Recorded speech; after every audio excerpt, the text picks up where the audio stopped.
marka uu wiilkan yar ee faqiirka sidoo kalena aan waxba baranin bilaabay ka shaqeynta motorada qofna isma dhahaynin waxa uu sameyn doonaa mid kamid ah gawaadhida ugu qaalisan dunida sidoo kalena uu ku riyoodo qof walba oo maalqabeena inuu yeesho hadaba sidoo Henry Royce ugu bilaabay kambaniga inta leeg waliba asagoo magaciisa ku diiwaan gashan tahay kaliya $25 hadaba aan kula wadaago qisada mid kamid ah gawaadhida raaxo ee loogu jecel yahay sidoo kalena lagu magacaabo Rolls Royce inagoo dib ugu laabanayna bilowgii koobaad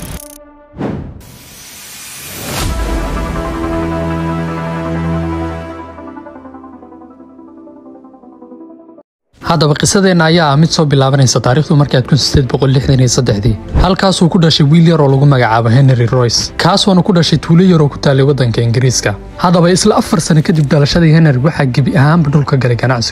ganacsigaas oo ah warshad daqiiqa oo waalidiintiisu lahaayeen burburidda ganacsigaasna waxay kaliftay inay gibi ahaan tuuladii ka soo guuraan sidoo kalena ay u soo wareegaan magaalada London halkaas oo nolol kale u soo raadsadeen hadaba Henry asuga farjiraaba wuxuu bilaabay shaqadiisii ugu horeysay taas oo ahayd inuu shimbiraha ka cayriyo goobaha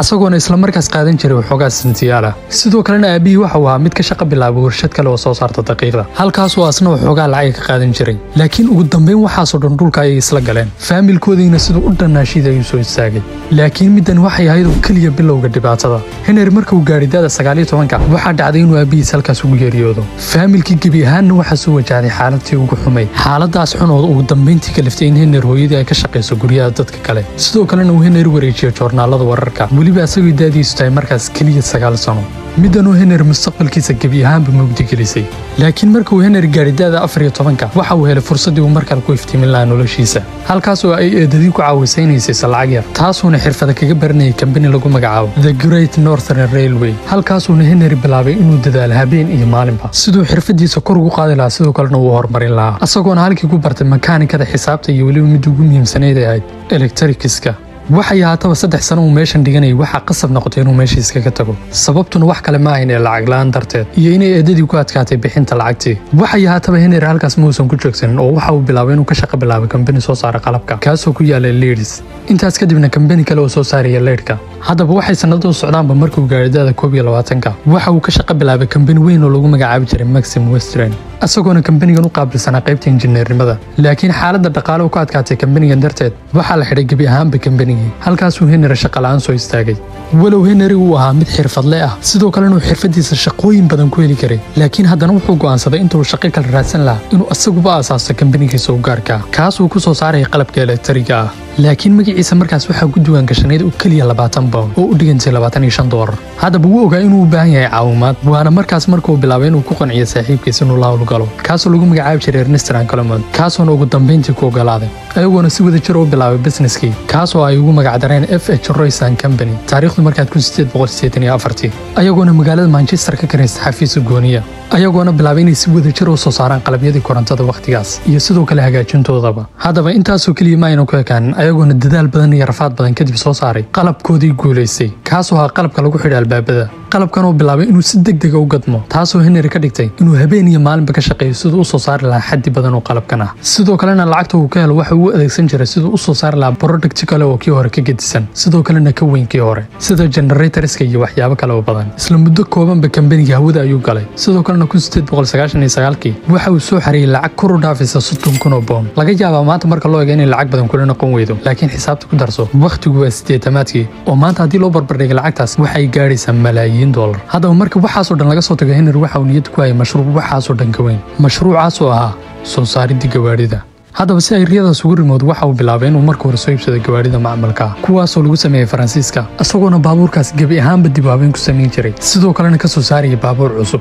taasoona Henry siisay awood cusub iyo sidoo kale kalsoonida uu ku dhisi lahaa baabuur dhammaystiran hadaba muddo kooban gudaheed waxa uu aasaasay tiim gooniya sidoo kalena waxa uu bilaabay inuu dhisaan gareeyo gaadhigiisa cusub soo saari lahaa ugu dambeyntiina waxa uu ku guuleystay inuu sameeyo gaadhigiisa ugu horreeyay muddo yar kadibna midkii labaad haddana midkii saddexaad halkaasuna 1904 ku dhisay 3 baabuur kuwaasoo ugu magac Royce 10 hadaba 3dan gaari mid asaga ayaa qaatay midna saaxiibkiisa ay sheerka hayeen ee Ernest halka midka saddexaadna ay ka iibiyeen ninkan oo lagu magacaabo Henry Edmond ninkan oo ugu dambeyntii qaban doona kulankii gabi ahaanba bedeli lahaa casriga gawaarida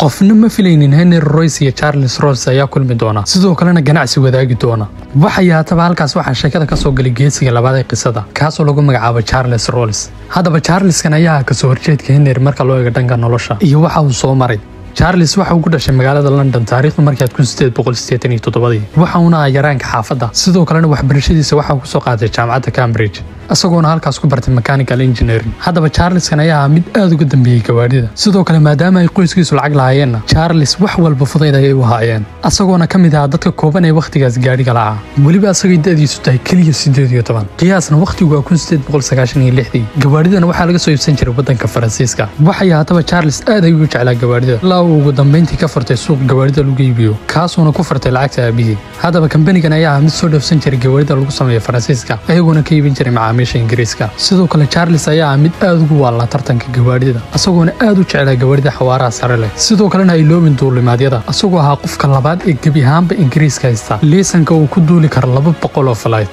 waxay haataba Charles ayaa gebi ahaanba ka nolol duwanaa Henry asagoona Charles ahaa mid dhadhamiyay nolosha maalqabeennimada laakiin haddana waxay labadoodu ka simnaayeen ayaa inay labadooduba jeclaayeen soo saaridda gawaarida hadaba markii ugu horeysay uu Charles tijaabiyay gaadhigan uu soo saaray Henry Charles gebi ahaanba uu la cajabay qiimaha gaadhigan iyo sidoo kale qaabka loo sameeyay asagoona isla markiiba naftiisa ku yiri hadda ayaad heshay gaadhi sameeyay ugu khatarsanaa caalamkan oo dhan asagoona dhammaan tiimkii uu la shaqeynayay wargeliyay sidoo kalena uu u sheegay inuu rabo inuu la shaqeeyo ninkaas taariikhdu markii 1904 Henry Royce iyo Charles Rolls ayaa isku waafaqay inay wada shaqeeyaan ayagoona halkii ku kulmiyay labadoodii magac sidoo kalena kambanigoodii u bixiyay magacan ah Rolls Royce hadaba maadaama ay labada nin gebi ahaanba kala duwanaayeen haddana halkaas waxaa ka muuqatay inuu midba midka kale u baahan yahay oo Henry waxa uu awood buuxda ku lahaa dhankaas iyo shaqadiisa joogtada ah iyo sidoo kale soo saaridda gawaadhi tayo sare leh halka Charlesna uu ahaa mid awood ku leh dhanka suuqgeynta maadaama uu suuqyada aad u kala yaqaanay sidoo kalena uu ku dhex jiray waxay haataba isla 1904 waxay si wada jir u soo saareen gaadhigoodii ugu horreeyay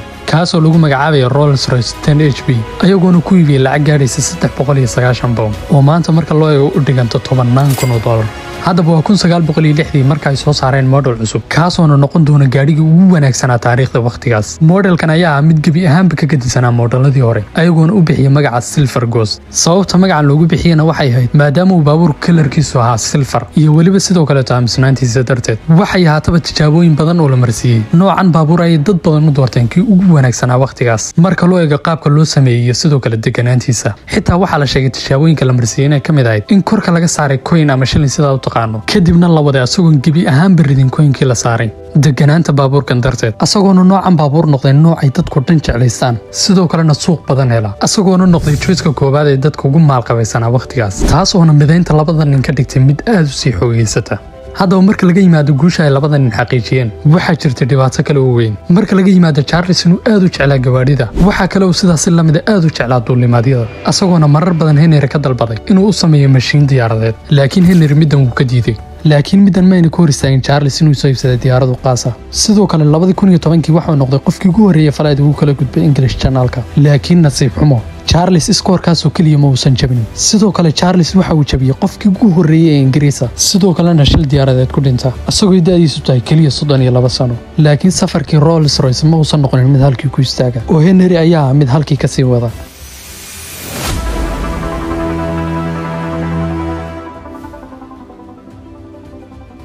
inkastoo Henry xaalad xun soo wajahday sidoo kalena uu saaxiibkii waayay haddana ma uusan isdhiibin asagoona halkii ka sii waday boqortooyadii uu markii hore gacantiisa ku aasaasay waxay haataba Henry waxa soo wajahday xaalad gebi ahaanba burburin gaadhay boqortooyadiisan xaaladan oo ahayd dagaalkii koowaad ee dunida 1914 waxaa bilowday dagaalkii koowaad ee dunida dagaalkaasoo sabab u noqday burburinta ganacsiyo badan oo xitaa ku jireen shirkadihii gawaadhida ee tartanka kula jiray Henry ayaduuna qof walba markaas lahaa si walba ay haatan Rolls Royce dagaalkan uu saameyn doonaa laakiin Henry ayaa markan maskax adeegsaday asagoona la kulmay militariga kuwoodii sarsare sidoo kalena kala hadlay nooca gaadhi ay u baahan yihiin iyo sidoo kale inuu soo saari karo gaadhi awood u leh inuu dagaalka kala qayb galo ayagoona ka ogolaaday sidoo kalena arrintii ku farxay waxay haataba Henry midan aad ay ugu fududay asagoona isla markiiba hawlgalay sidoo kalena dibaabiin ku sameeyay noocii gaadhi oo hore u soo saaray kaasoo lagu magacaabay Silver Ghost asagoona u diyaariyay nooc gaadhi dagaala noocan gaadhi oo ilaa ugu dambeyntii noqda mid ilaa saxaraha bariga dhexe loo adeegsado sidoo kalena maadaama uu baabuurkan aad u deganaa waxaa fududeed in sidoo kale loo adeegsado qaab ambalaasa isagoona dhaawacyada lagu qaadayo. sidoo kale isla 1915 waxa uu soo saaray injinkiisii diyaaradda ugu horreeyay kaas oo ugu magac daray The Eagle ayadoona dawladdii Britishka ay ka codsatay inuu soo saaro 500 oo injinkan ka mid ah. waxay yaataba 1918 markuu dhamaaday dagaalkii koobaad ee dunida Henry Royce shaqadiisii halkii ayuu ka sii waday isagoona mar kasii dambaysan nooc cusub oo gaadhiga soo saaray ilaa ugu dambeyntii 1933 Henry Royce neeftii ugu dambeysay ay ka baxdo isagoona markaas da'diisu ay 70 sano.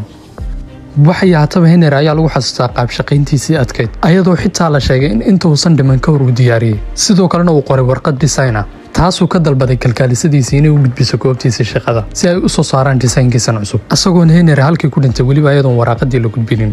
waxay yaataba Rolls-Royce ayaa mid ilaa maanta soo saarta gawaari tayo sare leh sidoo kalena uu qof walba jeclaysto kadib dhimashadii Henry isagoona kambanigu maanta kor u dhaafay lacag gaadhaysa 8 bilyan. haddaba cashirka Henry xagga nagu baraya ayaa meel walbood ka soo jeeda iyo si walbood faqiir u tahay in uu dadaalkaagu meel walba ku gaarsiin karo sidoo kalena aadan meel cidlaa ku soo dhacayn haddaad la timaado dadaalka dhabta ah.